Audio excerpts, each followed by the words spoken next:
എല്ലാവർക്കും സുഖമല്ലേ? അപ്പോളേ ഗുജറാത്തിലാണുള്ളത്. പിന്നെ പള്ളിയിൽ നിസ്കരിക്കാൻ വേണ്ടിയിട്ട് വന്നതാണ്. 2 മണിക്കാണ് ഇവിടെ നിസ്കാരം തുടങ്ങുക. അപ്പോൾ 1:45 ഇപ്പോൾ ഇങ്ങനെ പള്ളിക്ക് വന്നതാണ്. പള്ളിയിൽ നിന്ന് ഇങ്ങനെ ഇറങ്ങിയപ്പോഴേ നിസ്കാരം കഴിഞ്ഞ് ഇങ്ങനെ ഇറങ്ങിയപ്പോഴാ നേരെ ഓപ്പോസിറ്റ് നല്ല ബിരിയാണി വെക്കുന്നുണ്ട്. അടിച്ചാപ്പൊളി ബിരിയാണി. അപ്പോൾ ഇതാണ്ട് കഴിച്ചിട്ട് അവിടെ പോയർച്ച് ഇങ്ങനെ നിൽക്കുകയാണ്. വാപ്പുനെ കാത്തുക, വാപ്പുനെ കാണില്ല.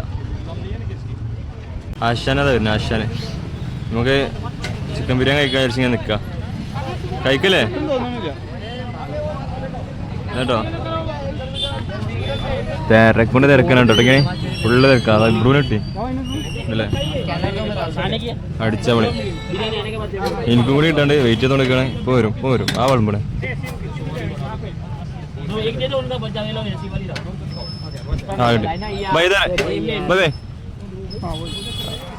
അപ്പൊ നമ്മളതായിട്ടോ. അപ്പൊ ഞാൻ കഴിച്ചു നോക്കിയിട്ട് റിസൾട്ട് പറയാം. ബാപ്പു തുടക്കണം. നോക്കൂ ഗൈസ്, ചിക്കൻ ബിരിയാണി എടുത്തപ്പോഴേക്കാണ് നമ്മുടെ ചെക്കന്മാരെ മൊത്തം എത്തിയതോ. ടീം ഫുള്ള് എത്തി. തിന്നാൻ നല്ല തൊള്ളഭാഗ്യം പറഞ്ഞില്ലേ? അതേപോലെ ഒക്കെ അവിടെ എന്താണ് ഒരാളിവിടെ നല്ല തൊള്ളഭാഗ്യം നിങ്ങൾക്ക് കേട്ടോ. കറക്റ്റ് സമയത്ത് എത്തി.